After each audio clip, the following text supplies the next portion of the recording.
Hello, everyone. Welcome to the final week of Workplace English Communication Contacts and Strategies.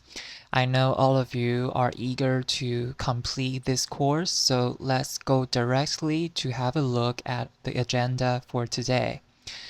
First of all, I will review the key terms and main ideas from our lesson last week, and then we will move on to the remaining paragraphs of the article, The Importance of Cultural Sensitivity in Business Dealing. I will ask you to skim and scan those paragraphs before you listen to my explanation.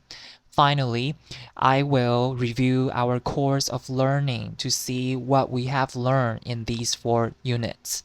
Without further ado, let's get started. First of all, look at these 3 questions. Are you able to answer them? What is cultural sensitivity? What are the steps to increase cultural sensitivity? Is cultural faux pas usually intentional or unintentional?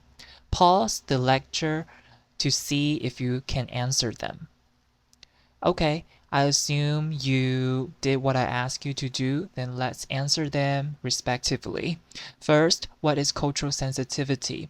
When we mention cultural sensitivity, you need to be aware that we are talking about a set of skills. The first one is the ability to be aware of differences and similarities among different cultures, and more importantly, you do not assign a value to them. And we also need to be able to know that cultural differences and similarities are impactful. What do we mean by impactful? It means they shape the way we talk, the way we behave. So cultural sensitivity is important because it reminds us that our understanding of differences and similarities of different cultures make who we are as people. And finally, we always need to know that cultural sensitivity is a skill set to be honed. To be honed means to be improved. You cannot say that, oh, I'm good at it, and you stop learning. No, you need to keep improving your understanding of different cultures so that you can get along with people from different cultural backgrounds. And the second question is, what are the steps to increase cultural sensitivity? The first 2 are value diversity. Okay, you need to know the differences and similarities of different cultures, and you must be able to evaluate yourself honestly. When people make certain assumptions about you, how do you feel? And how do you respond to those assumptions? And back to yourself, do you make assumptions of different cultures? And last 2, we need to be aware of the dynamics when culture intersect. What do we mean by that?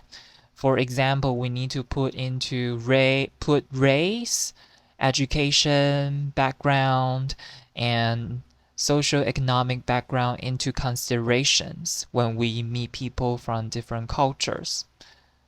And lastly, we must develop different approaches to adapt to diversity. And finally, is cultural faux pas usually intentional or unintentional? So cultural faux pas refers to a moment when someone does or says something that is culturally inappropriate, meaning they are not aware of cultural differences. So usually, this is an unintentional offense. So hopefully you answer these 3 questions properly. Let's move on to these 3 metaphors. Last week, I taught you the word we use to describe a diverse society. We call it a heterogeneous society. So, a heterogeneous society means a society with people from different ethnic backgrounds. And we have 3 metaphors to describe this particular type of society, which are melting pot, salad bowl, and kaleidoscope. Do you still remember what they are and how they are different from one another? Okay, so a melting pot means traditions and customs of people from different races would eventually be mixed and lose their own identities. So it is very similar to the ingredients you put in a pot when you cook.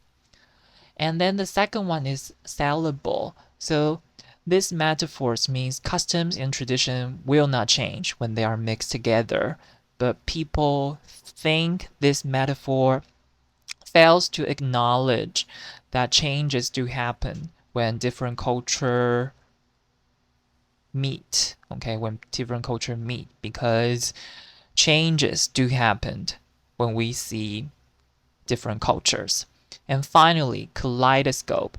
So when different cultures interact or encounter, new possibilities keeps happening. They won't stop. So this is a more accurate reflection of a diverse society because it do value changes, but at the same time, it also value maintenance of cultural identity. Okay, so these are the three common metaphors we use to talk about a heterogeneous society. And for the reading, why does cultural sensitivity matter? And what should employers do to create culturally friendly work environments?